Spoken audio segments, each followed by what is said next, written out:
Eu quero que você preste muita atenção, porque nós achamos que tem que mostrar tudo, que a vida tem que ser pública para todo mundo.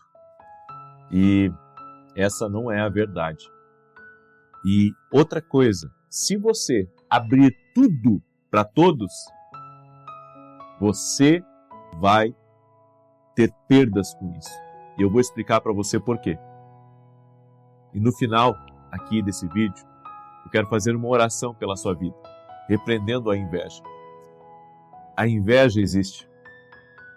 A maldade existe. A injustiça existe. E se você não tomar alguns cuidados, mesmo tomando alguns cuidados, algumas coisas acontecem. Agora imagina você sendo uma pessoa totalmente descuidada. O que pode acontecer? É por isso que eu gostaria muito que você que está entrando aqui nessa live, você ficasse até o fim, porque no fim eu quero fazer uma oração por você. No final aqui desse vídeo, eu quero orar pela tua casa, eu quero orar pela tua família, eu quero repreender o espírito da inveja. Aconteceu comigo ontem, tinha acabado a oração das 6 da manhã, e quando eu acabei a oração das 6 da manhã, o Espírito Santo disse para mim assim: ore contra a inveja na casa e no trabalho. Ore contra a inveja na casa e no trabalho. E o Senhor me inquietou, sabe, de mudar a oração da noite, mudar totalmente a oração da noite, para fazer aquela oração. E você não tem ideia quantas pessoas estavam precisando daquela oração contra a inveja no trabalho, contra a inveja dentro de casa. E na maioria das vezes, a inveja, a partir do momento que você aparecer, a partir do momento que você prosperar, a partir do momento que você for promovido, a partir do momento que você aumentar, crescer, em qualquer sentido da vida, isso já vai ser motivo para algumas pessoas invejarem você, invejarem a vida que você tem. Aí você diz assim: não, mas isso não me atinge. Você tem certeza? Porque Abel era um homem justo diante de Deus. Era um homem íntegro. Era um homem que Deus se agradou com ele. Mas isso não impediu com que Caim viesse contra ele, seu irmão, com ciúme, com inveja, e o matasse. O que faltou para Abel? Vigiar. Deus protege a gente, Deus protege, mas a gente não pode passar por algo que Jesus disse. Jesus disse uma coisa que eu e você não podemos passar por cima. Jesus disse: vigiai e orai. Vigiai e orai. Se você vigiar e orar, está tudo certo. O resto Deus vai fazer. Mas se você não vigiar e orar, você vai ter perdas na sua vida. Eu quero hoje falar de 3 coisas que a gente não pode mostrar para todos, só para alguns.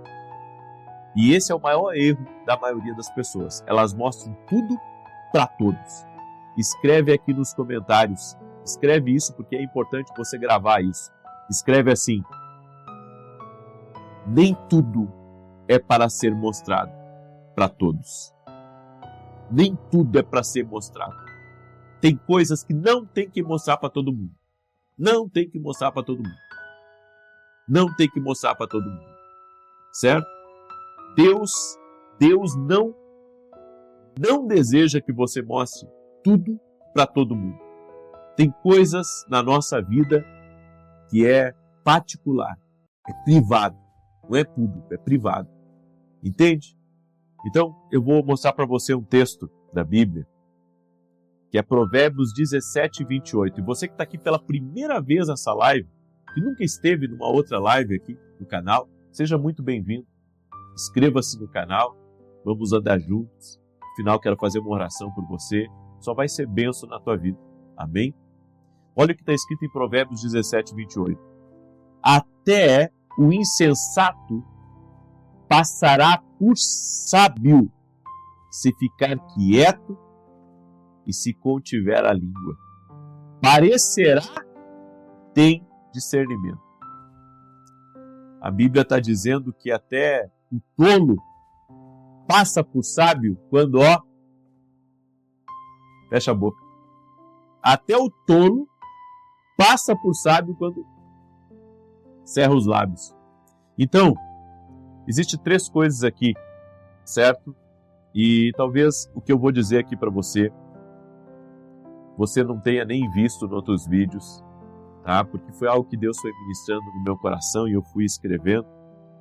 A primeira coisa que nem todos podem ver é a sua intimidade. Quem disse que a sua intimidade é pública? Tem gente que permite e vende a sua intimidade. Mas um conselho de sabedoria para você é: não permita que a maioria das pessoas conheçam a sua intimidade. O que é a nossa intimidade? É aquilo que acontece da porta para dentro. Da porta para dentro da casa. É da porta para dentro. Como é que você vai trazer qualquer pessoa para dentro da sua casa? Como é que você vai deixar qualquer pessoa conhecer a tua intimidade? O que você gosta, o que você não gosta, o que você tem, o que você não tem. A maneira como você trata seus filhos, a maneira como você trata a sua esposa, a maneira como vocês fazem as coisas dentro de casa. Como é que você vai abrir assim? Porque tem gente que, em nome da amizade, em nome da conexão, em nome de tantas outras coisas, acaba deixando com que a sua casa seja um lugar público. E eu vou lhe dizer uma coisa: Deus já colocou inteligência no homem colocar porta na casa, não só para sua segurança de que seja assaltado ou roubado, não. Mas Deus colocou porta nas casas, Ele deu essa inteligência para o homem, já para que cada um de nós pudesse ter a sua própria intimidade. A maneira como, sabe, a gente vive dentro da casa da gente é diferente da maneira como a gente se porta lá fora. A maneira honesta, igual. A maneira íntegra, igual. Agora, em casa você fica à vontade. Se eu vou numa reunião, eu boto um sapato. Em casa, posso botar um chinelo, posso botar um tênis.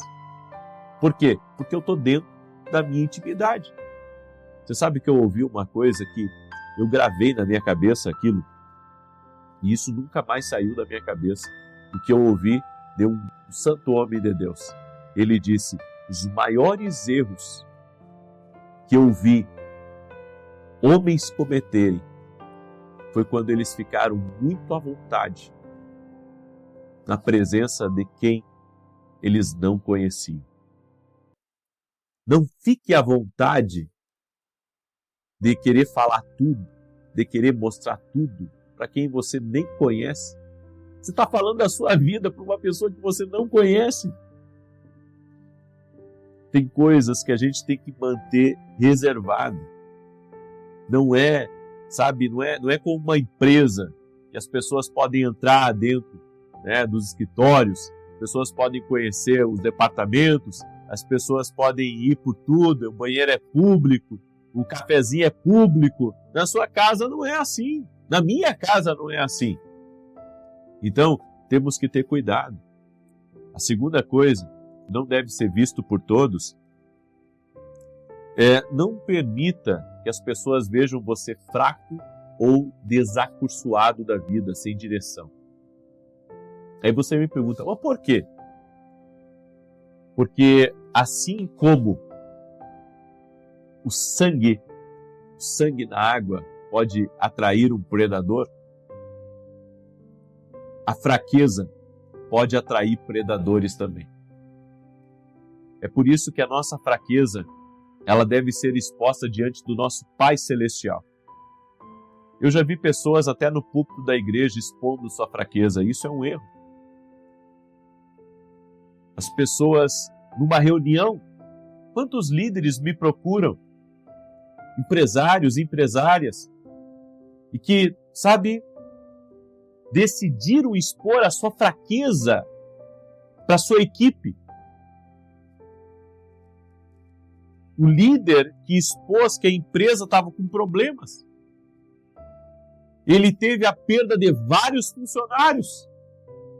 Porque tem fraquezas, tem certos problemas que não deve ser compartilhado publicamente. Deve ser tratado no privado e não no público. É que nem quando as pessoas elas vão, sabe, e elas pedem um perdão público. Bom, para você pedir um perdão público, você tem que ter errado publicamente. Caso contrário, se você não pecou publicamente, por que você vai, sabe, abrir publicamente as coisas? E assim é tudo na vida. As pessoas, elas acham que não existe tubarão aqui nessa terra, né? Vou dizer para você, tem tubarão, tem leão, tem urso, tem um monte de coisa. Nessa vida que a gente vive, se você mostrar fraqueza, você está se tornando vulnerável. Aí tem gente que diz assim, não, porque a gente é humano, tem que demonstrar assim a fragilidade de alguma forma, mas não para todos. E algumas coisas, e não tudo. É diferente. Agora, entre o equilíbrio entre o que é certo e o que não é certo, você precisa de muita sabedoria de Deus para poder abrir algumas coisas. Porque tem certas fraquezas que não podem ser vistas por todos. Porque tem gente que vai entender isso como fraqueza. Tem gente que vai entender isso como uma oportunidade de passar por cima de você. Tem gente que vai entender isso como uma oportunidade de tirar a parte dela. E aí, meu irmão, aí começa a desandar a maionese, como diz. Por quê? Porque não se segura, não se sustenta. A fraqueza é uma perda de sustento. A fraqueza é uma perda de sustento. É por isso que eu acredito que a gente tem que se abrir para Deus e para quem pode nos ajudar. Você não pode ficar se abrindo para todo mundo, que isso não te ajuda em nada. Se as pessoas soubessem que tem coisas que não ajudam elas em nada, elas não fariam. Elas não fariam, tem coisas que não te ajudam em nada. E a terceira coisa, não permita que elas vejam bagunça, nem na sua casa e nem no lugar que você trabalha. Coisas que você não deve deixar as pessoas verem. Bem, primeiramente, tá? Quando a gente acorda, né, de uma noite de sono, as cobertas estão bagunçadas. É normal. Agora, uma louça de 2 dias parada ali, isso não é normal. Isso é uma coisa que não deve acontecer. Agora, eu quero que você preste atenção bem no que eu vou lhe falar. Procure manter o máximo seu ambiente organizado. E a sua casa também. Por quê? Porque a bagunça, a sujeira, falam de quem somos. A bagunça e a sujeira. Então, para um observador que entra na tua casa e vê tudo assim, sabe? Como diz aqui no popular, de pata para cima, né? Tudo bagunçado, a pessoa vai entender que na sua vida existe um desequilíbrio. Existe um desequilíbrio. Igual acontece na empresa. Se a empresa estiver bagunçada, suja, desorganizada, isso vai enviar uma mensagem, não só no mundo espiritual, mas no mundo natural. Então não permita que as pessoas vejam algumas coisas. Você já ouviu falar do quartinho da bagunça? Não deveria ter. Não deveria ter o quartinho da bagunça. Tá? Mas ninguém tem uma vida perfeita. Né? Vamos ser sinceros. Ninguém tem uma vida perfeita. Ninguém tem uma vida assim, tem nada bagunçado. Sempre tem alguma coisinha para organizar e sempre vai ter alguma coisa para organizar. Agora, a gente precisa colocar em ordem a nossa vida, nosso escritório, o lugar que a gente trabalha, sempre, porque isso envia mensagem para as pessoas e para o mundo espiritual. Amém? Por isso que tem coisas, como eu disse, que não devem ser vistas por todos. Eu entrego essa mensagem ao teu coração e quero agora fazer uma oração com você, se você me permite. Vamos orar? Senhor Jesus Cristo, eu oro por sabedoria, para que o Senhor nos dê sabedoria a todos nós, para que o Senhor nos guarde de toda maldade, de toda injustiça, e que o Senhor conduza a nossa vida com graça, com favor, e que toda inveja, Pai, contra a nossa casa, toda inveja contra nossas vidas, contra nossos resultados, contra a prosperidade, as vitórias da nossa vida, nós repreendemos agora e te pedimos, Jesus, cobre-nos com o teu sangue, a nós e a todos da nossa casa. Nós pedimos a cobertura do sangue precioso de Jesus Cristo. Amém e amém.